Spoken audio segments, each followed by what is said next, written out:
Assalamualaikum teman-teman cerita untung. Kali ini cerita untung mengundang kembali Ko Donditan. Ko Donditan adalah seorang mu'alaf yang sekarang tengah aktif melakukan diskusi lintas agama. Bagaimana kisah perjalanannya sebagai mu'alaf? Yuk saksikan kisah lengkapnya hanya di Cerita Untung.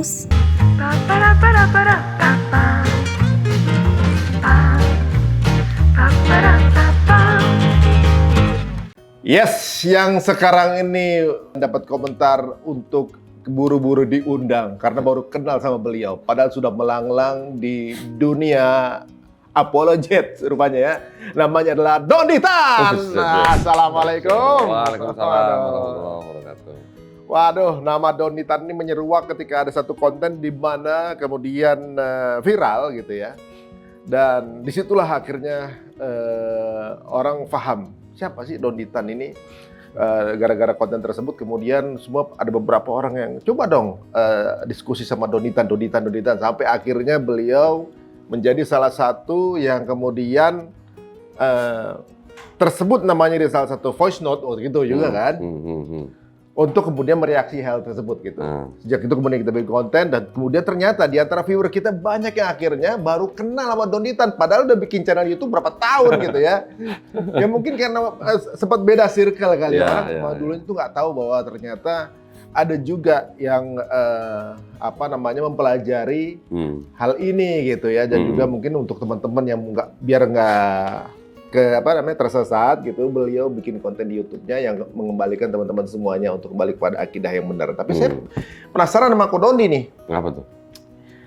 Ko Dondi ini kan ya kalau kita bilang ya pembelajar ya, baca kitab keyakinan yang terdahulu tuh bukan cuma baca, dibaca, diketahui letaknya, dikumpulin, sampai dikoleksi tuh kitab. Coba tunjukin ini kamera. Tunjukin aja Pak. Nah, coba di. Ya, tuh. Nih. Tuh. Ini apa nih? Itu yang namanya kitab Tanakh. Oh, Tanakh ini. Tanakh itu kitabnya orang Yahudi. Ini bahasanya Ibrani. Nanti ini ada Bible-nya. Kamu bisa bahasa Ibrani juga? Ada bisa dikit-dikit lah. Ya? Enggak jago lah, tapi dikit-dikit aja. Cuma asal tahu aja. Ini buku ortodoks. Ya. Kalau ini Bible-nya orang Kristen Ortodoks. Ini Bible-nya orang Kristen Ethiopia. Ini Bible-nya Kristen Katolik. Ini Bible-nya Kristen Protestan. Nah. Ini sama dengan Katolik. Sama Katolik ya. Yang ini Ibrani juga nih. Ini sama ini isinya. Tanakh juga nih. Tapi Torah ini Torah Yudea katanya namanya. Yang di sini Torah Yudea ini dibandingkan dengan Torah Samaritan. Ya, jadi Torah ada dua ternyata. Oh gitu. Nah, nanti kita bahas. Nah, kalau yang ini Septuaginta dari Bible-nya orang Yahudi yang Tanakh ini bahasa Ibrani diterjemahin ke bahasa Yunani. Gitu. Ini yang menjadi cikal bakal menjadi perjanjian lamanya orang Kristen. Gitu. Oh, bukannya di Tanakh itu perjanjian lama juga? Tanakh itu adalah Bible-nya orang Yahudi. Bible Yahudi. Tanakh-nya Yahudi itu diterjemahkan ke bahasa Yunani. Kemudian lama. Ya, ini diterjemahkan ke bahasa Latin. Baru menjadi perjanjian lamanya orang Kristen. Oh gitu. Itu apa gitu? Nah, kalau ini cuma perjanjian baru aja. Punya Kristen. Waduh. Jadi, nah berarti kan memang ngulik ya, membaca gitu ibaratnya kan. Nah, pertanyaannya. Setelah ini kan ada berbagai jenis ya, ibaratnya ada yang Ortodok, ada yang Nasrani, ada yang Katolik, ada yang apa tadi yang belum Ethiopia dan macam-macam gitu. Setelah dibaca semua, malah jadinya Muslim. Ini kan pola yang unik ya. Ya mungkin nggak sesuai pola gitu. Dan segini banyak itu ada beberapa pilihan, malah jatuhnya ke Muslim. Ini gimana ceritanya awalnya? Jadi gini, awalnya kira-kira tuh antara dari tahun 2007 sampai 2014 ya. 2007 bokap gua masuk Islam duluan. 2007?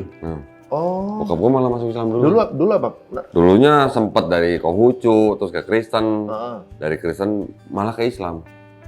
Tapi dari kecil saya nggak pernah punya impresi negatif terhadap Islam. Karena saya tumbuh besar juga memang di kampung yang mayoritas Muslim.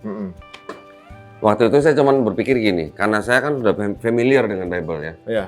Jadi saya tahulah kisah-kisah di dalamnya. Jadi saya cuma mikir Islam sama Kristen itu seperti dua orang anak, satu bapak, lain mak gitulah. Gitu ya, kayak misalnya kayak sama Ishak sama Ismail lah gitu ya.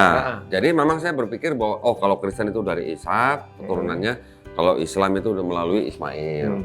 Cara beribadahnya aja berbeda. Tapi sebenarnya ininya sumbernya satu. Abraham. Saya berpikir Tuhannya satu. Tuhannya Abraham. Waktu itu saya berpikir Tuhannya Kristen dan Tuhannya Islam itu sama. Gitu. Ternyata setelah kira-kira beberapa tahun sebelum saya meluk Islam, ya namanya sudah zaman YouTube ya. Tahu-tahu nongol lah videonya almarhum Syekh Hamid Didat. Syekh Hamid Didat ya. Saya tonton abis, nonton video itu sambil buka Bible. Jadi dia ngomong apa saya buka, dia ngomong apa saya buka. Tahun berapa tuh? Kira-kira 2012-an lah. 2012 lah. Itu bukunya dia ada setelah choice ya? Semua video dia saya tonton, pindah ke video-videonya Dr. Zakir Naik. Tahu lah ya, Dr. Zakir Naik. Nah, memang kedua dai ini kan memang sangat berani dan memang sangat menguasai Bible. Tapi global konteksnya waktu itu yang saya lihat adalah di dalam Bible ada kesalahan ayat-ayat, ada kesalahan sains, kemudian ada kontradiksi, ya. Terus kemudian konsep ketuhanannya juga mereka bisa bantah dengan begitu gamblang gitulah. Waktu saya nonton video itu, akhirnya saya malah penasaran, bener nggak sih ini Bible nih ceritanya gitu ya, menurut dai-dai itu gitulah. Dulunya Kodondi masih Protestan berarti? Protestan. Protestan. Nah, setelah saya nonton video-video itu, baru saya belajar ulang Bible-nya. Ternyata saya juga setelah belajar ulang, baru tahu ternyata Bible yang saya pegang selama itu, saya baru tahu yang separuh ini ternyata bukan punya Kristen. Yang separuh yang disebut Perjanjian Lama ini, aslinya bukan punya Kristen. Punya siapa?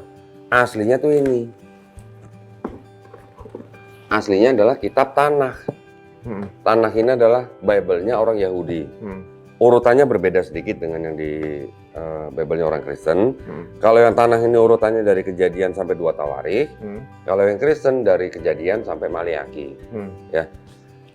Narasinya memang sama, tetapi ternyata saya baru tahu juga orang Yahudi yang punya Bible ini itu tidak menerima Perjanjian Lama yang dijadikan Bible oleh orang Kristen. Walaupun Tanakh itu ada Perjanjian Lama kan? Iya, tetapi tidak langsung dari Tanakh menjadi Perjanjian Lama, nggak langsung. Lewat satu kitab yang namanya Septuaginta nih. Ada kitab namanya Septuaginta.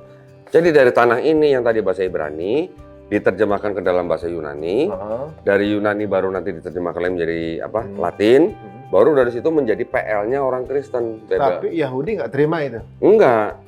Ini terjemahan yang Septuaginta ini baru ditambah dengan kitabnya orang Kristen itu Perjanjian Baru. Perjanjian Baru itu dari Matius sampai Wahyu. Ini ditempel ke sini. Ini jadi Bible-nya orang Kristen gitu. Ini kan sama-sama Yunani. Barulah diterjemahkan ke bahasa-bahasa yang lain gitu. Setelah itu baru saya sadar juga. Ternyata ini sebelum ke Bible Kristen ya. Di Bible-nya orang Yahudi sendiri, ini juga ternyata saya baru tahu ada banyak kesalahan, termasuk kesalahan sains, juga kontradiksi, dan juga ini yang disebut tanah ini yang disebut dengan tanah Yudea atau Yerusalem. Ternyata ada Torah lagi atau Taurat lagi yang disebut dengan Torah Samaritan. Jadi ini sama-sama Torah nih. Tapi beda. Ya. Kalau yang Samaritan itu hanya 5 kitab Musa. Kejadian, Keluaran, Imamat, Bilangan, Ulangan. Kalau yang di tanah, di dalamnya ada 5 kitab Musa itu ditambah dengan kitab-kitab Nevi'im dan kitab-kitab Ketuvim namanya. Nevi'im itu kisah nabi-nabi, Ketuvim itu tulisan orang-orang bijak. Nah, yang khusus 5 kitab Musa yang di dalam tanah ini ternyata juga ada saingannya. Saingannya ini punya orang Yahudi Samaritan. Oke, cerita orang Samaritan ini mungkin berasal dari mulai zamannya yang pembuangan Babel. Orang-orang Samaritan itu dianggap sebagai orang-orang Yahudi yang tidak ikut pembuangan. Jadi mereka punya kelompok sendiri, sampai sekarang masih ada. Jumlahnya sangat sedikit, nggak sampai 1.000 orang. Dan mereka mengaku sebagai penjaga Taurat. Mereka tuh di mana? Di Israel. Di Israel atau di Mesir? Di Israel. Nah, ternyata 5 kitab Musa yang ada di sini dengan 5 kitab Musa yang punya Samaritan, ternyata ada 6.000 perbedaan. Oh, ya, Ini kalau ada teks yang tidak ada tanda bacanya, ini berarti yang punya Samaritan. Kalau yang teks Ibrani yang ada tanda bacanya atau Masoretik, ini yang punya Yudea atau Yerusalem. Oke, ini Bible-nya orang Yahudi ya. Sekarang kita ngomongin Bible-nya orang Kristen. Dari Septuaginta ditambah dengan Perjanjian Baru, akhirnya menjadi Bible-nya orang Kristen, ada PL, ada PB. Oke. Ternyata kalau kita pelajarin lagi, di dalam kitabnya orang Yahudi yang disebut dengan Tanakh, itu konsep ketuhanannya itu berbeda dengan konsep ketuhanan yang dipercaya oleh saudara-saudara Kristen. Oh ya, karena memang Tuhannya Yahudi dengan Tuhan Kristen beda kan? Ya, jadi kalau mereka mengakunya sama, orang Kristen juga akan bilang Tuhan kami adalah Tuhannya Abraham, Ishak dan Yakub. Orang Yahudi juga akan bilang begitu. Yang membedakan adalah konsep ketuhanannya. Jadi kalau di dalam Bible-nya Yahudi, itu mereka akan bilang Tuhan itu bukan manusia, Tuhan itu bukan anak manusia.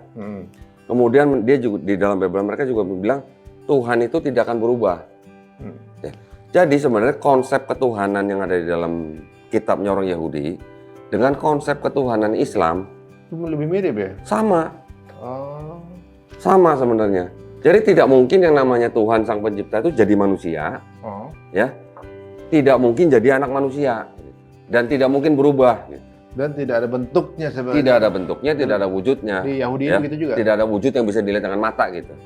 Yahudi ini Yahudi. Oh. Yahudi. Tetapi begitu kita masuk ke dalam Kristen, di dalam Kristen percaya bahwa Tuhan itu bisa menjelma jadi manusia melalui firman-Nya yang menjadi Yesus. Yesus dijadikan Tuhan yang punya hakikat sama dengan Bapa gitu. Nanti ada lagi Roh Kudus gitu. Jadi ada 3 pribadi yang dianggap mempunyai satu hakikat yang sama. 3 pribadi ini, Yesus bukan Bapa, Bapa bukan Roh Kudus bukan Yesus. Tetapi bukan 3 Tuhan, tapi 1 Tuhan. Akhirnya pada waktu saya mempelajari Bible ini, ternyata konsep ketuhanan yang di dalam Bible-nya Yahudi berbeda dengan konsep ketuhanannya Kristen. Walaupun di dalam Bible-nya Kristen ada Perjanjian Lama, yang ayat-ayatnya mungkin sama dengan yang ada di sini, tetapi konsep ketuhanan di Perjanjian Lama itu berubah total di Perjanjian Baru. Gitu. Oke, 1. Kemudian yang kedua ada konsep yang disebut dengan konsep Mesias. Di dalam Yahudi ada nubuat-nubuat tentang Mesias yang akan datang. Tetapi menurut orang Yahudi, Mesias yang akan datang itu bukan Tuhan sendiri yang turun jadi manusia. Kalau Kristen mengakui Yesus sebagai Mesias yang dijanjikan di dalam PL, tetapi Yesus itu sekaligus Tuhan yang turun sendiri jadi manusia. Itu udah beda kan? Padahal dari sumber yang sama ya? Sumber yang sama. Terus kemudian di dalam Yahudi juga dikatakan yang Mesias yang akan dijanjikan yang akan datang itu harus keturunan Daud. Ya, turunan Daud. Yesus di sini dia kan disebut bahwa dia lahir dari perawan suci Maria. Suaminya Yusuf, tapi Yusuf bukan bapak kandungnya Yesus. Yusuf ini dianggap sebagai keturunan Daud, tapi kan Yusuf bukan bapak kandungnya Yesus.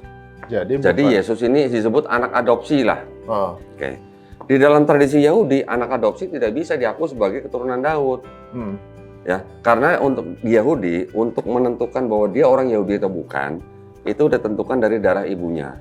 Tetapi untuk menentukan dia suku apa, itu harus dari darah ayahnya. Gitu. Sedangkan Yesus bukan anak kandung Yusuf. Di dalam Bible-nya orang Kristen, Yesus diaku atau diklaim sebagai anak keturunan Daud. Makanya sebagai Mesias yang dijanjikan. Oke. Kemudian lagi, di dalam Bible-nya Yahudi, dikatakan bahwa Mesias yang akan datang itu nanti kalau di bumi sudah nggak ada perang. Sudah tidak ada manusia mengangkat senjata. Ya. Waktu Yesus lahir, melayani, masih ada perang kan? Orang Yahudi aja masih di bawah penjajahan Romawi gitu kan. Kemudian ada lagi, di dalam Bible-nya Yahudi dikatakan bahwa Mesias yang akan datang itu datangnya nanti setelah semua manusia mengenal Hashem. Hashem itu Tuhan, Tuhan yang Maha Pencipta. Disebut dengan Hashem. Hashem itu artinya nama itu gitu. Karena tradisi Yahudi tidak boleh menyebut nama daripada Tuhan itu. Saking mengagungkannya namanya aja nggak disebut. Saking sakralnya untuk nama yang 4 huruf. 4 huruf itu apa? Yod, He, Vav, He.